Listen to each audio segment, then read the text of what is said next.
নমস্কার। আমরা শুনছি আশাপূর্ণা দেবীর লেখা উপন্যাস 'অগ্নি পরীক্ষার' ধারাবাহিক পর্বগুলি। আজ শুনে নেব অন্তিম পর্ব। আসুন শুনে নিই আজকের অন্তিম পর্বটি। হ্যাঁ, শ্রোতা বন্ধুদের জন্য আমার অনুরোধ রইল, ভালো লাগলে চ্যানেলটিকে সাবস্ক্রাইব করে পাশে থাকুন। কমেন্ট করে জানান গল্পটি কেমন লাগলো। আজ আমরা শুনব তাপসী ও কিরিটির মিলন পর্ব। আসুন শুনে নিই।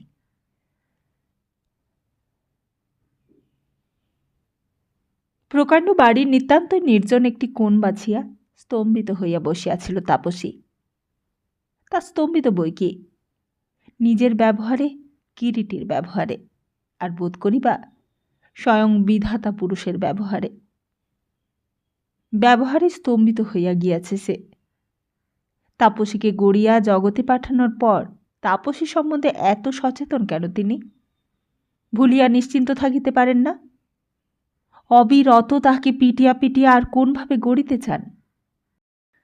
আচ্ছা, সাবিত্রীর দেশের মেয়েদের গঠন কার্যটা কি তিনি ইটকাঠ দিয়া করেন? রক্তমাংস থাকে না? হৃদয় বলিয়া কোনো বস্তু থাকিবার আইন তাহাদের নাই? সেই অন্যায় আইন অমান্য করে নাই কেন তাপসী? কেন হৃদয়ের অনুশাসন মানিয়া যা খুশি করে নাই এতদিন? মন ভাসিয়া যায় অন্য স্রোতে। চিরদিনের স্বপ্নময় বুলুই কিনা মিস্টার মুখার্জি? এত কাণ্ডের পরেও ঠিক যেন বিশ্বাস হয় না। আচ্ছা, কোন নামটা মানায় তাহাকে? কিরিটি নাকি বুলু? বুলু বুলু বুলু, তাপসীর আবল্যের ধ্যানের মন্ত্র। কিরিটির মূর্তিটা কিছুদিনের জন্য তাহার বুদ্ধিটাকে আচ্ছন্ন করিয়া ফেলিয়াছিল, সন্দেহ নাই। কিন্তু নাম? না, নামটাকে কোনোদিন প্রাধান্যই দেয় নাই তাপসী। মিস্টার মুখার্জি ছাড়া আর যে কোনো সংজ্ঞা আছে তাহার, সে কথা মনেই পড়েনি কোনোদিন। কিরিটি নামটা কবে কখন প্রাণে সাড়া জাগাইয়াছে, সেই নামটা ছিল কেবল পরিচয় মাত্র। সত্য ছিল মানুষটা। কিন্তু বুলু শব্দটা তো কেবলমাত্র একটা নাম নয়, ওটা যেন একটা ধ্বনিময় অনুভূতি, যেই অনুভূতি মিশাইয়া আছে তাপসীর সমস্ত সত্তার সমগ্র চৈতন্যে। সেই বুলু নাকি হেমপ্রভার কাছে অকপটে স্বীকার করিয়া গিয়াছে সেও তাপসীকে সেই বিবাহের রাত্রি হইতেই রীতিমতো ভালোবাসিতে শুরু করিয়াছিল। এই দীর্ঘকাল ধরিয়া তাপসীকে পাইবার স্বপ্নই ছিল তাহার ধ্যান জ্ঞান ধারণা। তবু যে কৃতি হইয়া আসিয়া এক কথায় প্রার্থনা করিয়া বসে নাই, অবশ্য সেটা যদিও বা অনেকটাই চক্ষু লজ্জা অথবা সাহসের অভাব, তবু গ্রহণ করিবার আগে একবার পরীক্ষা করিবার লোভটুকু সম্বরণ করিতে পারে নাই সে। আর সেই লোভেই আপন পরিচয় গোপন করিয়া এই পরিবারের সঙ্গে ঘনিষ্ঠতা করিয়াছে। অর্থাৎ তাপসীর ধারণা ভুল নয়। হ্যাঁ, যা চাই। অবশ্য হেমপ্রভা বলিতেছেন, অন্যায় কিছুই করে নাই বুলু। সত্যই তো, অতকাল আগের সেই কচি কিশলয়টি এতগুলো বৎসরের রোদ্রে তাপে হিমে ঝড়ে বিবর্ণ যে হইয়া যায় নাই, ম্লান হইয়া যায় নাই, ঠিক তেমনই আছে, এই প্রমাণ সে পাইবে কোথায়? পরীক্ষা করিয়া দেখিবার ইচ্ছাটা স্বাভাবিক বই কি। সেই ইচ্ছার বশেই চিত্রলেখার পরিবারের কাছাকাছি আসিবার সুযোগ সৃষ্টি করিয়া লইতে হইয়াছে তাহাকে অনেক চেষ্টায়, অনেক কৌশলে। অবশ্য চিত্রলেখার চোখে পড়িবার পর আর বেশি পরিশ্রম করিতে হয় নাই তাহাকে। অজস্র সুযোগ তিনিই সৃষ্টি করিয়া দিয়াছেন। হয়তোবা হিমপ্রভার কথাটাই ঠিক। কিন্তু সেই নিদারুণ পরীক্ষা দিতে বুক যার ছিড়িয়া পড়িয়াছে, তিল তিল করিয়া পিষিয়া মরিতে হইতেছে, সে কি বলিবে? বলিবে কাজটা খুব ন্যায্য, খুব ভালো হইয়াছে বুলুর। অহরহ যেই যন্ত্রণা ভোগ করিয়াছে তাপসী, সেই যন্ত্রণা কি চোখে পড়ে নাই তাহার? দিনের পর দিন সেই যন্ত্রণা চোখে দেখিয়াও পরীক্ষা করিবার স্বাদ মেটে নাই? আর অবশেষে যখন সেই শ্রান্ত অবসন্ন মানুষটা হাল ছাড়িয়া পলাইয়া আসিয়াছে, তখন আসিলেন হাসি মুখে অভয়বাণী শোনাইতে। বিজয়ীর মহিমার স্বচ্ছন্দ অবহেলায় বলিতে বাধিল না, মিথ্যা এতদিন যুদ্ধ করিয়া মরিয়াছ। প্রয়োজন ছিল না, প্রয়োজন ছিল না এত কষ্টের। আমি তোমার ইষ্টদেবতা, প্রলোভনের ছদ্মবেশে পরীক্ষা করিয়াছিলাম মাত্র। দীর্ঘ পত্রের মারফত সেই কথাই নাকি জানাইয়া দিয়াছিল সে, যেই চিঠি কাশীর বাড়িতে তাপসী অপাঠিত অবস্থায় ছিঁড়িয়া ফেলিয়াছিল। কে জানে, খুলিয়া পড়িলে আজকের ইতিহাসটা অন্যরূপ হইত কিনা। কিন্তু এখন আর তাহা বদলানো যায় না। কোনো কিছুতেই আর প্রয়োজন নাই তাপসীর, না যুদ্ধে না রাজত্বে। তাই বুক ছিঁড়িয়া পড়িলেও মুখের হাসি বজায় রাখিয়া সে হেমপ্রভার কাছে ঘোষণা করিয়া দিয়াছে, কেউ আমাকে যাচিয়ে বাজিয়ে অবশেষে গ্রহণ করে কৃতার্থ করবে, ওসব বরদাস্ত করতে পারবো না বাপু। তোমার আদরের কুটুম্ব এসেছে, সন্দেশ রসগোল্লা খাইয়ে আপ্যায়িত করোগে, আমায় ছাড়ো। হেমপ্রভা আর্ত প্রশ্ন করিয়াছিলেন, আর এই যে তুই ঘর ছেড়ে পালিয়ে এসেছিলি বর খুঁজতে, সেই বরকে পেয়ে ছাড়বি? এমন করে ফিরিয়ে দিলে ও কি আর কখনো সাথে আসবে? হৃদয়ের সমস্ত শক্তিকে একত্র করিয়া মুখের হাসি বজায় রাখিয়াছিল তাপসী। তা কি করব বলো নানি, সকলের কি আর বর জোটে? আমার অদেষ্টে বরের বদলে সাপ।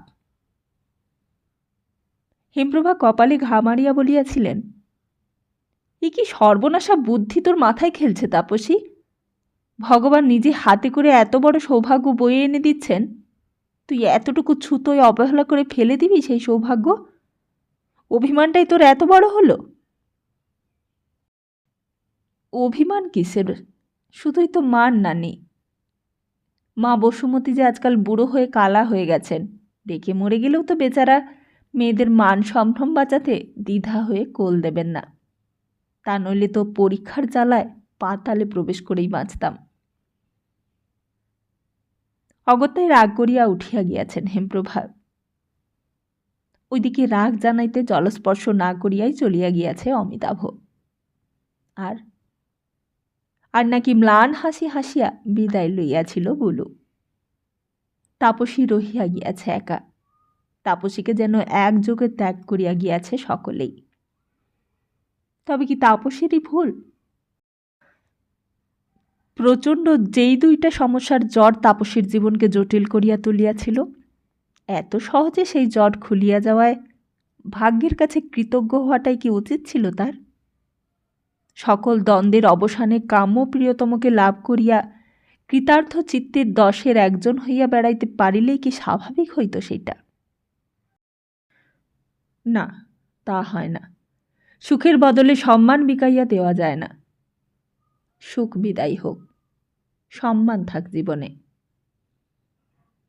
হেমপ্রভা আবার কাশী ফিরিয়া যাইবার গোজগাছ করিতেছেন। মিথ্যা আর এখানে বসিয়া থাকিয়া লাভ কি? উঁচু মাথাটা তো হেঁট হইয়াই ছিল, তবুও কি বিধাতার আশা মেটে নাই? মাটির সঙ্গে মিশাইয়া তবে ছাড়িলেন। যাক, আর কেন? রাজলক্ষ্মীর সঙ্গে অনেক পরামর্শ করিয়া অনেক আশা লইয়া দেশে আসিয়াছিলেন। সব আশায় ছাই দিয়াছে তাপসী নিজে। এতদিনে হুঁশ হইয়াছে হেমপ্রভার।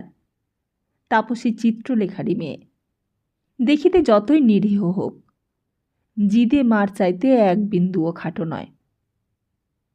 সে যাক, হেমপ্রভার বিধিলিপি এই, তাপসীর ভালো করিবার ভাগ্য তাহার নয়। রাজলক্ষ্মীকে মুখ দেখাইবার মুখ আর নাই। দুইবার শুভ দিন দেখিয়া গাড়ি পাঠাইয়াছিল রাজলক্ষ্মী বউ লইয়া যাইবার জন্য। শূন্য গাড়ি ফিরিয়া গিয়াছে। তাপসীর নাকি স্বামীর ঘরে বউ হইয়া ঘর করিবার স্পৃহা আর নাই। কলিকাতায় ফিরিয়া গিয়া চাকরি করিবে সে। আরও থাকিবেন হেমপ্রভা?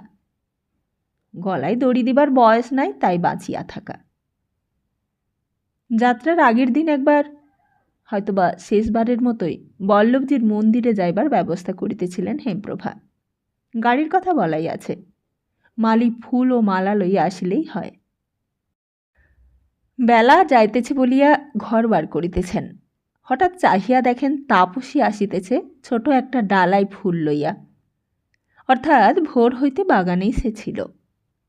এই কয়দিন ঠাকুমা আর নাতনিতে খুব বেশি কথাবার্তা ছিল না, দুইজনেই চুপচাপ আর গম্ভীর। আগে হইলে হয়তো তাপসী কলহাসে ছুটিয়া আসিয়া বাগানের ফুল সম্ভারের উচ্ছ্বসিত বর্ণনায় মুখর হইয়া উঠিত, নয়তো হেমপ্রভাই ফুলরানীর সঙ্গে তুলনা করিয়া মুখর হইয়া উঠিতেন নাতনির রূপের প্রশংসায়। কিন্তু আজকের মনের অবস্থা অন্য। তাই হেমপ্রভা শুধু চোখ তুলিয়া চাহিয়া দেখেন, আর তাপসী ধীরে ধীরে কাছে আসিয়া ম্লান হস্যে বলে, চলো নানি, তোমার সঙ্গে গিয়ে একটু পুণ্য অর্জন করে আসি। তুমি কোথায় যাবে? তীক্ষ্ণ প্রশ্ন করেন হেমপ্রভা।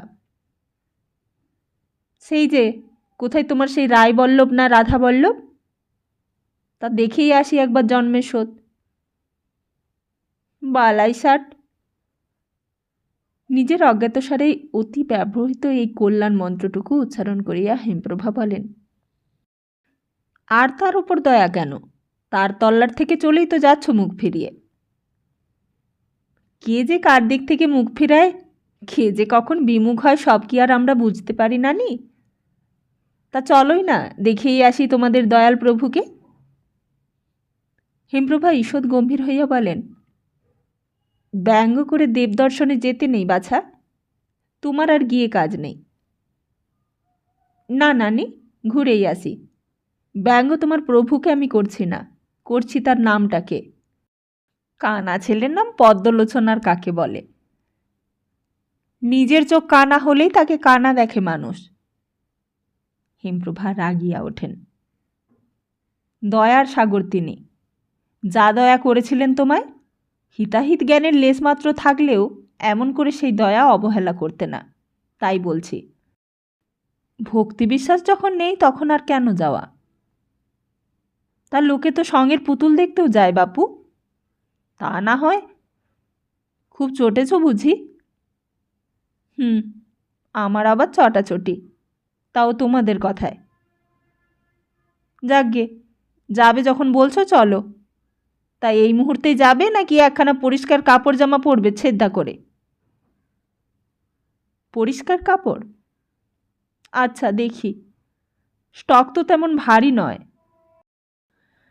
বস্তুত ঝোঁকের মাথায় এক বস্ত্রে কলিকাতা ছাড়ার পর কাশির বাজারে কেনা খান কতক সাধারণ শাড়ি আপাতত তাপসীর ভরসা।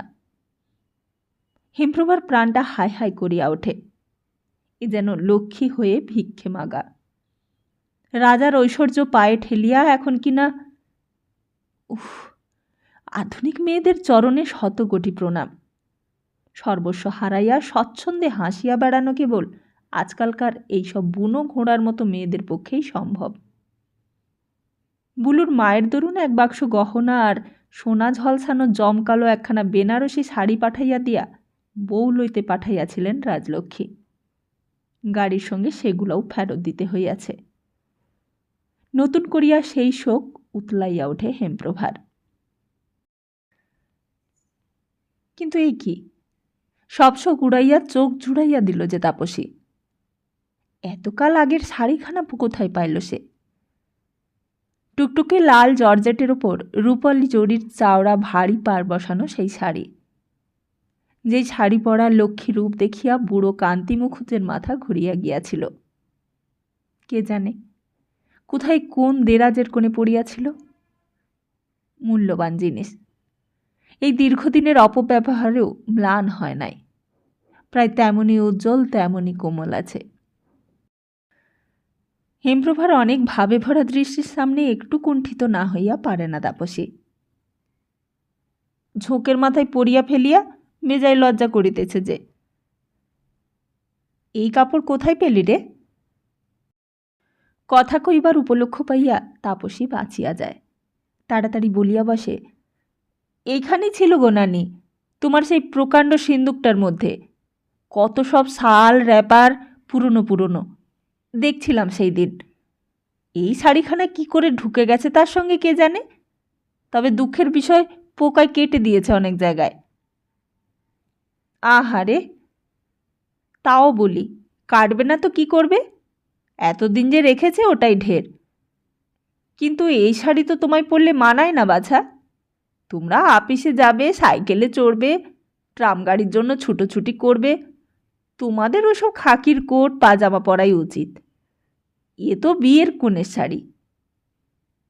ধোত, শাড়িতে যেন লেখা থাকে, চলো বাপু, ফুলগুলো শুকিয়ে যাচ্ছে। তা ফুল তো সবই শুকোলো তোমার, দেবতার চরণে আর দিলে কই? নারায়ণ নারায়ণ। গাড়ি আসিয়া ডাকাডাকি করিতেছে। আগামীকাল ফুলদোল। মন্দিরের সাজসজ্জায় বিগ্রহের বেশবাসে আসন্ন উৎসবের সমারোহ। ধূপ ধুনা, অজস্র সুগন্ধি পুষ্পের সম্মিলিত সুরভিতে বৈশাখী প্রভাতের চঞ্চল হাওয়া যেন কম্পিত মন্থর। নিজেদের হাতের ফুলের ডালা বিগ্রহের সামনে নামাইয়া দিয়া ঠাকুমা নাতনি সামনের চাতালের একধারে বসিয়া পড়েন। বৈশাখের সুচিস্নিগ্ধ নির্মল সকালের মতোই শুভ্র নির্মল মার্বেলের পাথরের মেঝে। বসিতে বড় লোভ হয়। উৎসুক দৃষ্টি মেলিয়া চারিদিকে তাকাইয়া দেখে তাপসী। বহুদিন আগে আর একবার যে আসিয়াছিল, সেও এমনই বৈশাখী পূর্ণিমার দিন ছিল না? কি অদ্ভুত যোগাযোগ! সেই দিনের সেই সুরভিবাহিত এলোমেলো বাতাস কি এতদিন লুকাইয়া ছিল মন্দিরের খিলানে খিলানে, কার্নিশের খাঁজে খাঁজে? তাপসী সাড়া পাইয়া আজ আবার বাহির হইয়া পড়িয়াছে। সুগন্ধের মতো বিস্মিত স্মৃতির বাহক এমন আর কে আছে? কালকের প্রাচীর অতিক্রম করিয়া মুহূর্তের মধ্যে অতীতকে ফিরাইয়া আনিবার এমন ক্ষমতা আর কার আছে?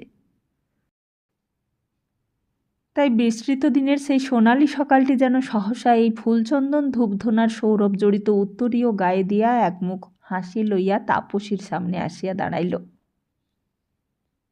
আচ্ছা নানি, সেই ঘোড়াটা এখনো আছে, রথের কাঠের ঘোড়াটা?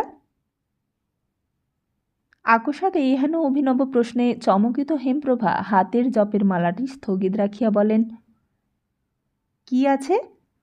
রথের ঘোড়া? হ্যাঁ গো, সেই যে বাবলুবাবুর যা দেখে বেজায় ফুর্তি লেগেছিল। কপাল! এত সব থাকতে সেই কাঠের ঘোড়াটার চিন্তা? আছে অবশ্যই, যাবে আর কোথায়। তা চলো না, ঘুরে ঘুরে সব দেখি। হিমপ্রভা অসমাপ্ত মালাগাছাটি আবার কপালে ঠেকাইয়া বলেন, দেখবার আর কি আছে, এই যা দেখছি জগতের সারবস্তু। তা তোর ইচ্ছে হয় একটু ঘুরে ফিরে দেখে আয়, এক্ষুনি হয়তো জয়কেষ্ট গাড়ি এনে আবার ডাকাডাকি করবে। তাপসী ইতস্তত করিয়া বলে, কেউ কিছু বলবে না তো? ওমা, বলবে আবার কি, এই তো এত লোক আসছে যাচ্ছে, বসছে, পুজো দিচ্ছে, মালা দিচ্ছে, কে কাকে কি বলছে? আমি একলা যাব? তুমি যাবে না নানি? না ভাই, আর ঘুরে বেড়াবার ইচ্ছেও নেই, সামর্থ্যও নেই। তুই এক পাক দেখে আয় না, পেছন দিকে মস্ত নাকি বাগান করেছে। তাপসী কুণ্ঠিতভাবে এই দিক ওদিক চাহিয়া প্রাঙ্গণে নামে। কেন কে জানে, রংচটা রথ, কাঠের ঘোড়া ও মাটির সখী পুতুল জড়ো করিয়া রাখা মন্দিরের সেই অবহেলিত দিকটা দেখিবার জন্য কৌতূহল প্রবল হইয়া উঠিয়াছে। মন্দিরের পেছনে এই দিকটা একেবারে নির্জন। মন্দিরে আসিয়া ভাঙা পুতুল দেখিবার শখ আবার কারোর হয় নাকি তাপসীর মতো? টানা লম্বা একটা দালানের ভেতর গাদাগাদি করিয়া নতুন পুরনো ভাঙা আস্ত অনেক পুতুল। প্রমাণ মানুষের আকৃতি বিশিষ্ট এই পুতুলগুলি দেখিতে বেশ মজা লাগে। ছেলে মানুষের মতো তাই কৌতূহলী দৃষ্টি লইয়া দেখিতে থাকে তাপসী। এত পুতুল তো সেইবার ছিল না কই। বৎসরে বৎসরে নতুন করিয়া যোগ হইয়াছে বোধহয়। দালানের বাহিরে খোলা মাঠে কাঁধ হইয়া পড়িয়া আছে ঘোড়াটা। কি আশ্চর্য, এদের কি মায়া মমতা বলিয়া কিছুই নাই? এদের ভাবিতে আকস্মাৎ একটা কথা মনে পড়িয়া মুহূর্তেই লজ্জায় লাল হইয়া ওঠে তাপসী। আচ্ছা, মন্দিরটা কান্তি মুখুজ্জের না? বুলুর দাদুর? আসিবার আগে তো অত খেয়াল হয় নাই। হিমপ্রভা আসিতেছেন শুনিয়া মনটা কেমন যেন চঞ্চল হইয়া উঠিয়াছিল। ওদের কেউ যদি এখানে উপস্থিত থাকে? তা কেউ আর কে? রাজলক্ষ্মী। দেখা হইয়া গেলে লজ্জায় মরিয়া যাইবে তাপসী। চোখের আড়ালে গাড়ি ফেরত দেওয়া যতটা সহজ, চোখাচোখি হইয়া প্রত্যাখ্যান ততটা কি আর সহজ? থাক বাবা, আর ভাঙা পুতুল দেখিয়া কাজ নাই। নিজের ভাঙা ভাগ্য লইয়া তাড়াতাড়ি সরিয়া পড়াটাই ভালো। কিন্তু এ কি, ফিরিবার পথ কোথায়? পদ আগলাইয়া যে দাঁড়াইয়া আছে। মুখ ফিরাতেই চোখাচোখি হইয়া গেল তাহার সঙ্গে। মিস্টার মুখার্জি বলিয়া চিনিবার উপায় নাই, নিতান্তই বুলু। চওড়া জরির আঁচলদার সাদা বেনারসির জোর পড়া সুগঠিত সুঠাম দেহ রক্ত কমলের মতো নগ্ন দুইখানি পা, অবিন্যস্ত চুলের নিচে মসৃণ ললাটে সাদা চন্দনের একটি টিপ। যুগান্তর পূর্বের সেই কিশোর দেবতার মূর্তি ধরিয়া তাপসীকে কি কেউ ছলনা করিতে আসিল নাকি? কি এক অজানা আশঙ্কায় বুকটা থরথর করিতেছে যে। হায় হায়, তাপসী কেন আসিয়াছিল এইখানে? এখন কেমন করিয়া পালাইবে সে? ওর কাজ ঘেঁষিয়া যাওয়া ছাড়া তো আর উপায় নাই। তবে মাটির ওই পুতুলগুলোর মতো শুধুই কি নিশ্চল হইয়া দাঁড়াইয়া থাকিবে নিষ্পলক দৃষ্টিতে? কিন্তু তাপসী নিশ্চল হইয়া দাঁড়াইয়া থাকিলে কি সকল সমস্যার সমাধান হইয়া যাইবে? তাপসীর সম্মুখবর্তী এই ছদ্মবেশী দেবমূর্তি তো মন্দিরের অবস্থিত চিরকিশোর মূর্তির মতো স্থানও নয়। সে যে চঞ্চল, ব্যাকুল, নিতান্তই অস্থির। তবে তবে কেমন করিয়া নিজেকে সামলাইবে সে? কেমন করিয়া কঠিন হইয়া থাকিবে মান সম্ভ্রমের দুর্বহ ভার বহিয়া? হায় ভগবান, সমস্ত মান সম্ভ্রম জলাঞ্জলি দিয়া এ কি করিয়া বসিল তাপসী? নিতান্তই অসহায়ের মতো নিজেকে কোথায় সঁপিয়া দিল, বিনা দ্বিধায়, বিনা প্রতিবাদে? কোথায় লুকোনো ছিল তাপসীর পরাজয় শৃঙ্খল? খসিয়া পড়া খসখসে বেনারসি চাদরের আবরণমুক্ত স্পন্দিত বক্ষের স্পর্শের ভেতর? আবেগতপ্ত বলিষ্ঠ বাহুবেষ্টনের মধ্যে? পরাজয়, পরাজয়ে এত সুখ, এমন নিশ্চিন্ত শান্তি? বিজয়ীর নিবিড় আলিঙ্গনের মধ্যে নিজেকে নিঃশেষে সমর্পণ করিয়া দেওয়ায় এত তৃপ্তি? এই কথা আগে তো কেউ বলিয়া দেয় নাই তাপসীকে। আবল্য সঞ্চিত ব্যর্থ বেদনার জ্বালা, সদ্য প্রজ্বলিত অগ্নি পরীক্ষার জ্বালা, নিজেকে বশে রাখিবার অক্ষমতার জ্বালা, সব কিছুই যেন জুড়াইয়া গেল। এই অনাস্বাদিত শাস্তি অবাস্তব? এই অজানিত অনুভূতি কি স্বপ্ন? এই নির্জন পরিবেশ, এই পুষ্পগন্ধবাহী চঞ্চল বাতাস, এই চির আকাঙ্ক্ষিত উষ্ণ স্পর্শ সমস্তই কি কল্পনা? সত্য হইলে কি এত অনায়াসে হার মানিতে পারিত তাপসী? না না, মুহূর্তের বিহ্বলতাকে প্রশ্রয় দেবে না সে। পরীক্ষকের কাছে আর হার মানা যায় না। ছেড়ে দিন আমায়। ছেড়ে? না না, আর ছেড়ে দেব না তোমায়, কোনো দিন না, কক্ষনো না। তবুও ছাড়াইয়া লয় তাপসী, মুক্ত করিয়া লয় নিজেকে পরম আকাঙ্ক্ষিত সেই বাহুবন্ধন হইতে। প্রায় কাঁদো কাঁদো হইয়া বলে, কেন আপনি অপমান করবেন আমায়? ছি তাপসী, ও কথা বলতে নেই। হ্যাঁ হ্যাঁ, চিরদিন আপনি আমায় অপমান করেছেন, এতেও আশ মেটেনি? আবার চান আমি আপনার কাছেই? আবেগে কণ্ঠরুদ্ধ হইয়া আসে তাপসীর। কিরিটির কণ্ঠস্বরও গভীর আবেগপূর্ণ। হ্যাঁ তাপসী, আবার নয়, বরাবর চাই, চিরদিনই চাই।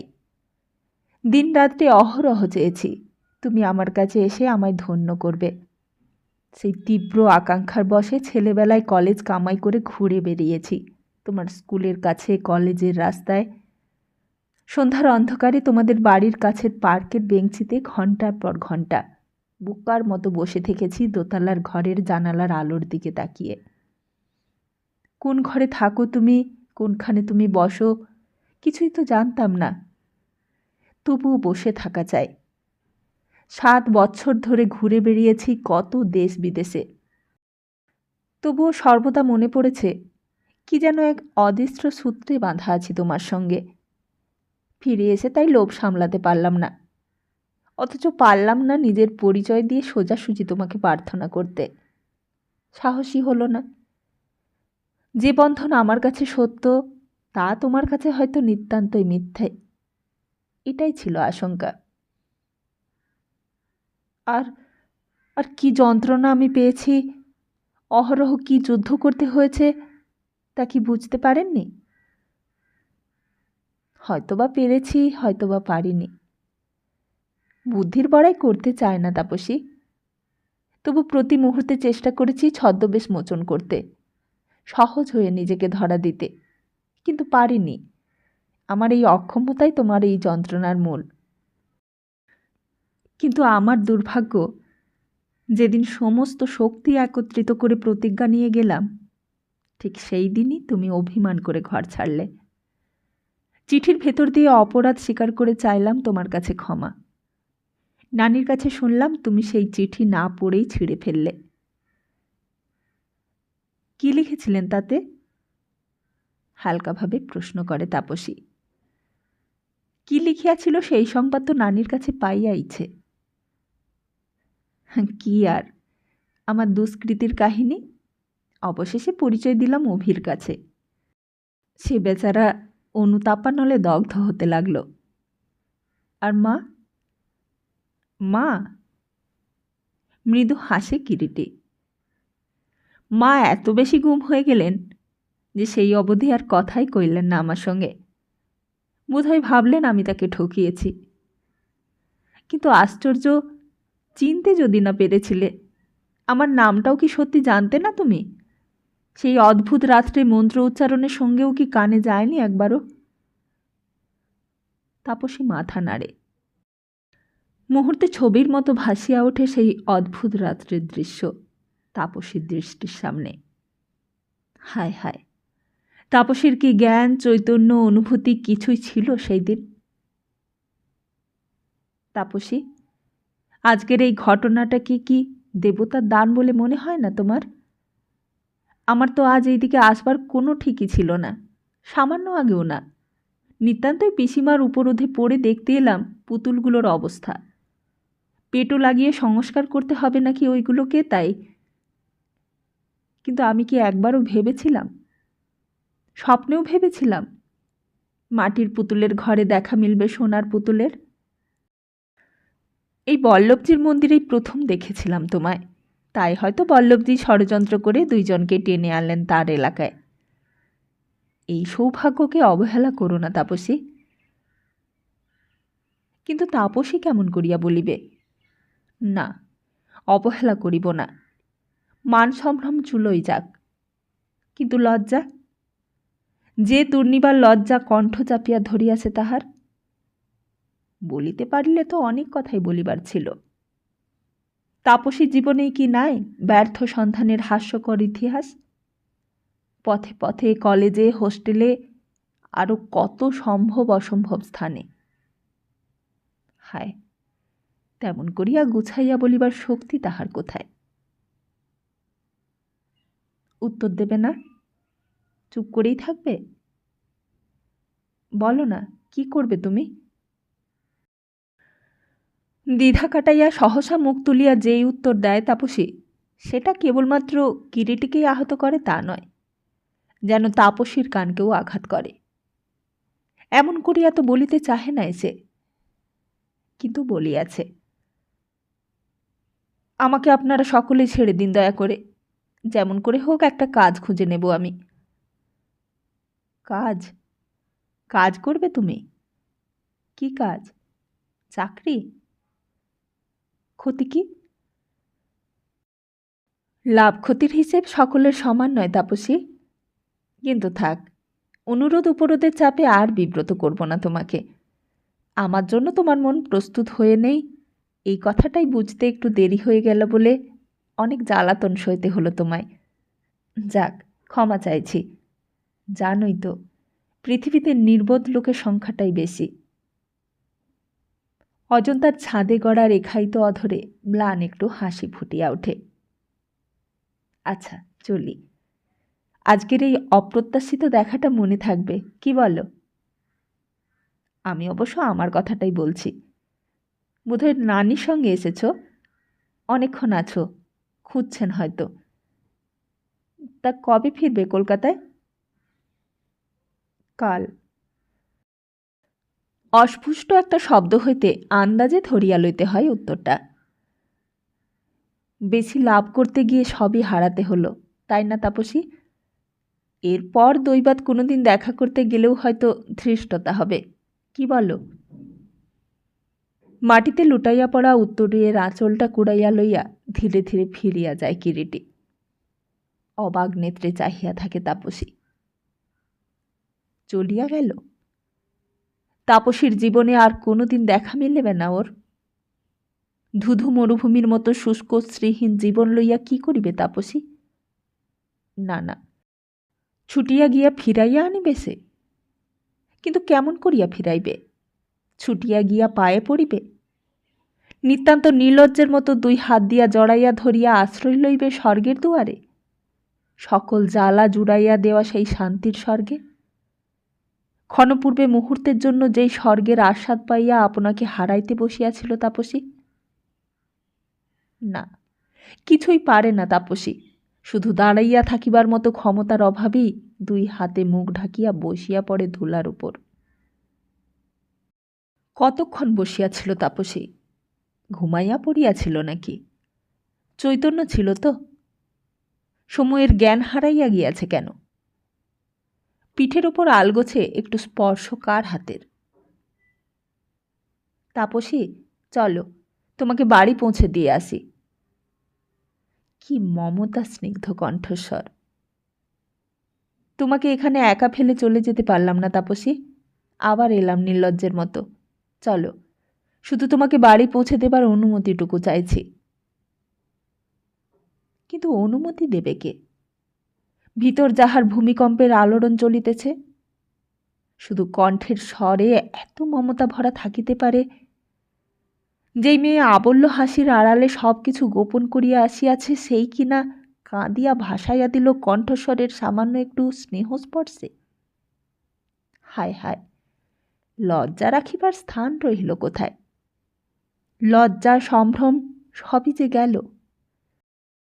অশ্রুকণিকাকে গোপন করা চলে, কিন্তু অসাগরকে?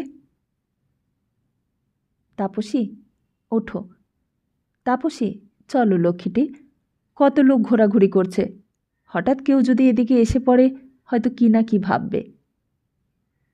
কেন ভাববে? কেউ কিচ্ছু ভাববে না, আমি যাব না। এতক্ষণে কথা বাহির হয় তাপসীর মুখে। যাবে না? কিরিটি মৃদু হাসে। আমার পক্ষে তো সাপে বর, তাহলে এইভাবেই বসে থাকা যাক, কি বলো? এই বলিয়া নিজেও বেনারসির জোর সমেত ধুলার উপর বসিয়া পড়ে, কিছুটা দূরত্ব বজায় রাখিয়া। আচ্ছা তাপসী, সত্যই যদি এমনই বসে থাকা যেত চিরদিন চিরকাল? ভাঙা মাটির পুতুলগুলোর পানে নির্নিমেষ দৃষ্টি মিলিয়া কি যেন দেখিতেছিল তাপসী, কে জানে। বুলুর কথায় মুখ ফিরাইয়া এক নিমিষে চোখ তুলিয়া যায়। আবার কিছুক্ষণ কাটে। একসময় সামান্য একটু হাসিয়া বুলু বলে, সত্যিই আমি বড় নির্লজ্জ তাপসী, তুমি আমাকে সহ্য করতে পারছো না, তবুও জবরদস্তি করে বসে আছি কাছে, কিছুতেই যেন উঠে যেতে ইচ্ছে হচ্ছে না। আচ্ছা, মাঝখানের এই বছরগুলোকে কি কিছুতেই মুছে ফেলা যায় না? সেই যেদিন নতুন দৃষ্টি নিয়ে প্রথম তাকিয়েছিলাম পৃথিবীর দিকে, যেদিন জীবনের কোনো জটিলতা ছিল না, কোনো সমস্যায় ছিল না, মান অপমানের প্রশ্ন নিয়ে সব কিছুকে বিচার করতে বসতে হতো না। হায়, তাপসী কেন কিছুই বলিতে পারে না? সমস্ত ভালো ভালো কথাগুলো কি বুলুই বলিয়া যাইবে? সে কথা কি তাপসীও ভাবিতেছে না? তবু তো নিজেকে ধরা দিবার একান্ত বাসনাকে গলা টিপিয়া মারিয়া নিজের মনকে যাচাই করিতে হইতেছে তাহাকে। এই ব্যক্তি যদি কিরিটি না হইয়া কেবলমাত্র বুলু হইত, কি করিত সে?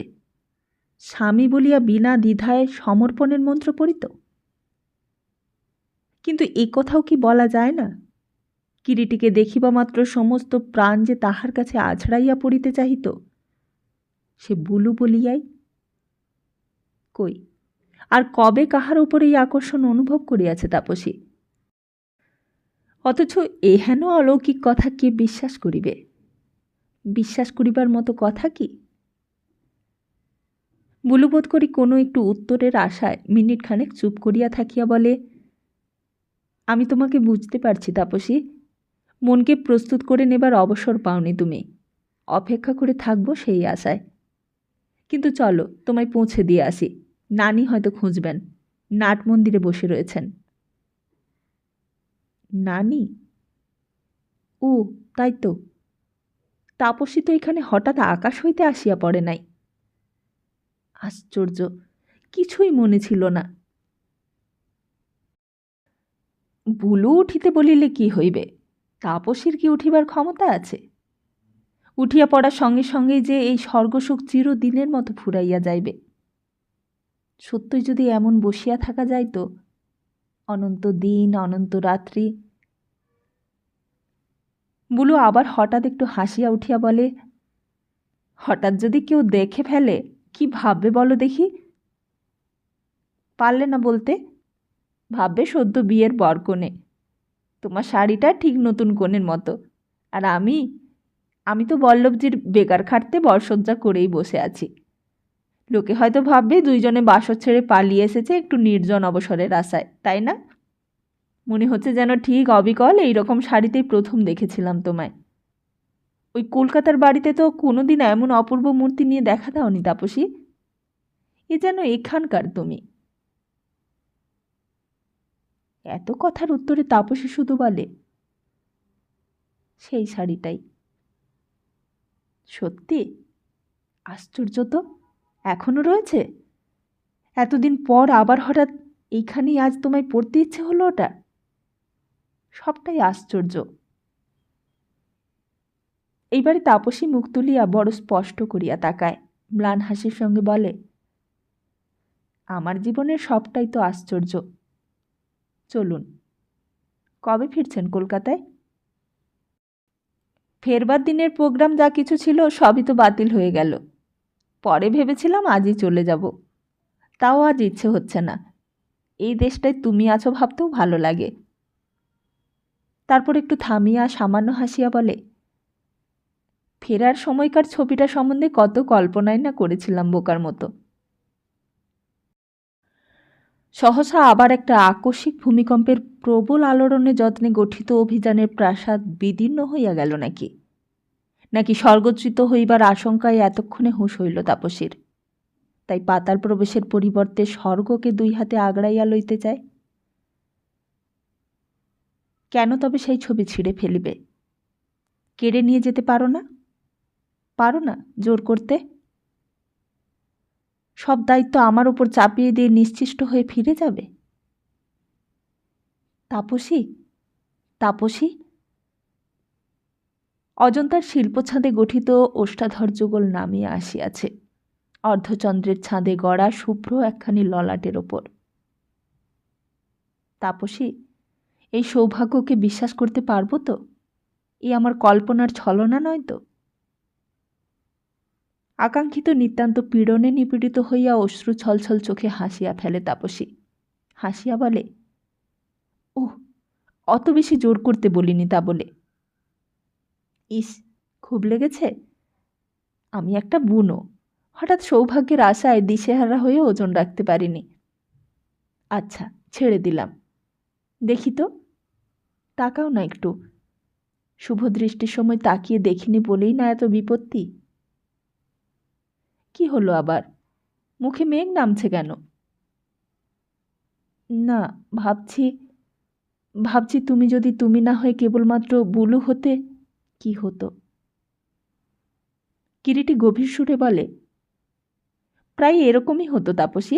হয়তো কেবলমাত্র বুলু আমার চাইতে একটু কম বেহায়া হতো, কিন্তু আমার ক্যাপাসিটি তো বারে বারেই প্রমাণ হয়ে গেছে। গৌরব যা কিছু বুলুরি। আমার ভাগ্যে বিয়ের ভয়ে বউ পালিয়ে প্রাণ বাঁচায়। সত্যি তাপসী, যেদিন সেই উৎসব বাড়ি থেকে হঠাৎ নিরুদ্দেশ হয়ে গেলে তুমি, সেদিন যে কি অদ্ভুত অবস্থা আমার। তবু ভেবে ভেবে মনকে ঠিক দিলাম, আমার প্রতিদ্বন্দ্বী পক্ষ রীতিমতো প্রবল। তোমার মানসিক দ্বন্দ্বের ছবি চোখ এড়ায়নি। সেই সময় ঈশ্বরকে ধন্যবাদ দিয়েছিলাম যে তবু ভালো, ছদ্মবেশের আড়ালেই আছি। শুধু প্রার্থীর পক্ষে প্রত্যাখ্যান বরং সহনীয়, দাবিদারের পক্ষে বেজায় অপমান নয় কি? হায় হায়, তখন কি জানি আমার সেই প্রবল প্রতিদ্বন্দ্বী আর কেউ নয়, দুগ্ধপোষ্য বুলু।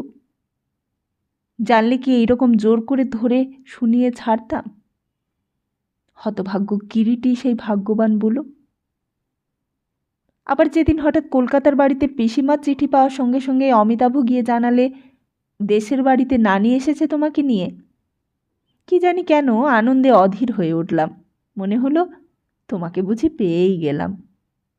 শেষে আবার যে কি হলো। তাপসী মৃদু হাসির মাধ্যমে বলে, দুর্লভ বস্তু অত সহজে পাওয়া যায় না। ঠিকই বলেছ তাপসী, খুব সত্যি। তাই তো এত কষ্ট, এত আয়োজনের দরকার ছিল। চলো দুইজনে গিয়ে প্রণাম করি গে তাকে, যিনি অনেক বুদ্ধি খাটিয়ে এমন নিখুঁত আয়োজনটি সম্ভব করেছেন। সদ্যলব্ধ সৌভাগ্যে বিভোর তাপসী সচকিত প্রশ্ন করে, কাকে? কে? কেন? আমাদের বল্লভজিকে। পাকা খেলোয়াড় হয়েও হঠাৎ বেজায় একটা ভুল চাল দিয়ে ফেলে ভারী বেকায়দায় পড়ে গিয়েছিলেন ভদ্রলোক। শোধরাতে এক যুগ লেগে গেল বেচারার। মাথ হতেই বসেছিলেন প্রায়। কথার মাঝখানে হঠাৎ সচকিত বুলু কাহাকে যেন দেখিয়া ঈষৎ অপ্রতিভ হাসে খানিকটা সরিয়া দাঁড়ায়। দালানের সারি সারি খিলানের একটা থামের পাশে হেমপ্রভা দাঁড়াইয়া। কখন যে আসিয়া দাঁড়াইয়াছেন এরা কেহই টের পায় নাই, পাইবার অবশ্য কথাও নয়। বুলু তো সরিয়া দাঁড়াইয়া তাহার লাজুক মুখে অপ্রতিভ হাসি মাখাইয়া মুখ রক্ষা করিল। কিন্তু তাপসী নানির সামনে ধরা পড়িয়া যাওয়ার লজ্জায় আরক্তিম মুখখানা লুকাইবার মতো জায়গার অভাবেই বোধ করি সরিয়া আসিয়া নানির কাঁধেই মুখটা চাপিয়া ধরে, আর তেমনি মুখ চাপিয়া বলিয়া ফেলে আবেগবিহল অর্থহীন অস্ফুষ্ট একটা কথা, নানি, নানি, তুমি আবার কেন? হেমপ্রভারও কি কথা বলিবার অবস্থা আছে? কিংবা হেমপ্রভা বলিয়াই আছে, তাই কণ্ঠ পরিষ্কার করিয়া প্রায় হাসির সঙ্গে বলেন, কি আমি কেন আড়ি পাচ্ছি? ধুৎ, যাও। হ্যাঁ হ্যাঁ যাব, এইবার যাব। এতদিনে ছুটি দিলেন বিশ্বনাথ, এইবার বড় শান্তি নিয়ে তার রাজ্যে ফিরে যাব। মুখ তোলো তো দিদি। বুলু, এসো ভাই, কাছে এসো, চোখ ভরে একবার একসঙ্গে দেখি দুজনকে। বৃথাই অভিমানে এতদিন তার নামে কত কলঙ্ক দিয়ে এসেছি। আজ বুঝলাম এতটা দরকার ছিল। যে বস্তু সহজে মেলে তার মূল্য বোঝা যায় না, ধরা যায় না খাঁটি না অখাঁটি। কি জ্বালা, এই মেয়েটা মুখ তোলে না কেন গা? ঘাড় ব্যথা হয়ে গেল যে আমার। ঠাকুর মন্দিরে বসে বসে থেকে থেকে ভেবে বাঁচি না নাতনি আমার গেল কোথায়। কাঠের ঘোড়া পক্ষীরাজ হয়ে উড়িয়ে নিয়ে গেল না কি? তাই অধৈর্য হয়ে উঠে এলাম। নাও নাও, এখন দুইজনে মনে মনে যত খুশি গালাগাল দাও বুড়িকে।